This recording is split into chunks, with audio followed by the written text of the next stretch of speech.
नेता प्रतिपक्ष तेजस्वी यादव जी स्वर्गीय लाल यादव के घर पहुंचे थे। अच्छी बात है, जाना भी चाहिए। हत्या हुई उनकी और इस घड़ी में सबको जाना चाहिए, विरोधी हो या पक्षधर हो या विपक्ष जो भी हो, जाना चाहिए। दुख के घड़ी में जाना चाहिए। लेकिन सवाल ये है कि एक जात के घर जाना कितना उचित है। माई समग्रण की बात करते हैं और सिर्फ वाई के घर जाते हैं। जैसे में आपने देखा होगा लाल यादव के घर कल गए थे, मुन्ना यादव के परिजनों से मिले।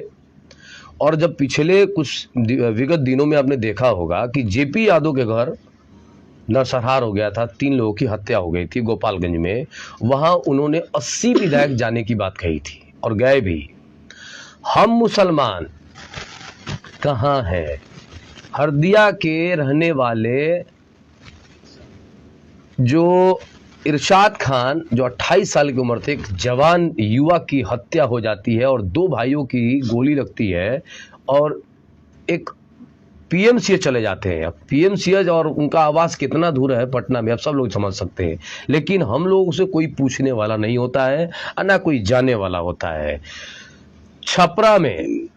छपरा में कुरैशी परिवार का 2 भाई बहुत ही बुरी तरीके से जख्मी होता है और जो जख्मी करने वाले होते हैं वो भी उन्हीं के जात के होते हैं। इस वजह से वो नहीं जा पाए और एक आदमी जाके मर जाता है और दूसरा पीएमसीएच में भर्ती होता है, महीनों भर हॉस्पिटल रहता है। आखिर मैं पूछना चाहता हूँ कि ये कौन सा समीकरण है कि एक के तरफ इतना प्यार और दूसरे के तरफ जाना नहीं जाना कोई मतलब नहीं है। आखिर क्यों? मतलब मुसलमान सिर्फ यही हो गया है कि मुसलमान सिर्फ वोट देगा। आरिफ जमाल की हत्या हो गई, उसके भी तो छोटे छोटे बच्चे थे, उनके घर तेजस्वी यादव जी ने क्यों नहीं जाने का काम किया? यहां जब लाली यादव जी के घर जब उनके परिजनों से मिलते हैं तो मैं एक लिस्ट बताता हूं। विधानसभा के स्पीकर पहुंचते हैं। ये यादवों की संख्या है और मुसलमानों की क्या संख्या है वो भी जानना जरूरी है, खासकर हमारी आवाम को, हमारे मुसलमान भाइयों को। भाई आप जाइए, आपको कोई रोका नहीं है, अच्छी बात है, जाना चाहिए। उनकी हत्या हुई है, सबका दिल दुखा है कि हत्या हुई है, लेकिन ये एक तरफा प्यार क्यों? वोट तो सबका लेते हैं, मुसलमानों का भी लेते हैं, अब भरपूर मुसलमान वोट देता है, लेकिन एक तरफा प्यार क्यों हो रहा है? क्योंकि इसीलिए ना कि मुसलमान जाएंगे कहाँ? मुसलमान कहाँ जाएंगे? वोट दे, हम उनको सम्मान दे, मान सम्मान दे या ना दे, उनकी मस्जिदें टूटती है तो टूटने दो, उनके मदरसे बंद होते हैं तो होने दो, उनकी माँ बहन को गाली दिया तो देने दो, नमाज पढ़ते हुए दिल्ली में ठोकर से मार खा रहा है तो खाने दो, मकबरा टूट रहा है तो टूटने दो, टोपी पे सवाल हो रहा है तो होने दो, दाढ़ी खींची जा रही है तो खींचने दो। ये जाएंगे कहां? इनके पास तो ऑप्शन ही नहीं है। इनके पास ऑप्शन यही है कि घुमा फिरा के दरी लगाने के लिए मुसलमान खड़ा है, इनको टिकट दे या ना दे कोई फर्क नहीं पड़ने वाला है। कल का जो लाल यादव घर जो गए थे, आपने देखा होगा कि तेजस्वी यादव खुद पहुंचे, हेलीकॉप्टर से पहुंचे।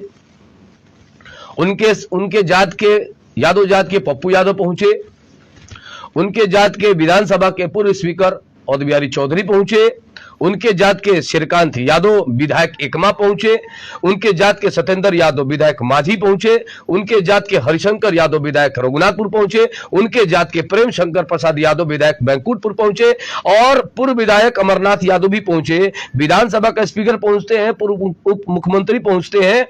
ये कौन कमजोर है? मुसलमानों के पास ना एक एमएलसी है, ना एक विधायक है, ना एक एमपी है, तो मुसलमानों की हालात क्या है? यह क्या मजबूती है? जगिए मेरी भाइयों, जगिए, आपका क़यादत नहीं है। अगर अपनी क़यादत को नहीं खड़ा कीजिएगा तो आपको ऐसे ही कुत्ते की दशा की तरह छोड़ दिया जाएगा, आपको कोई पूछने वाला नहीं होगा। मौजूदा सियासत ने मुसलमानों के क़यादत को दफन कर दिया है।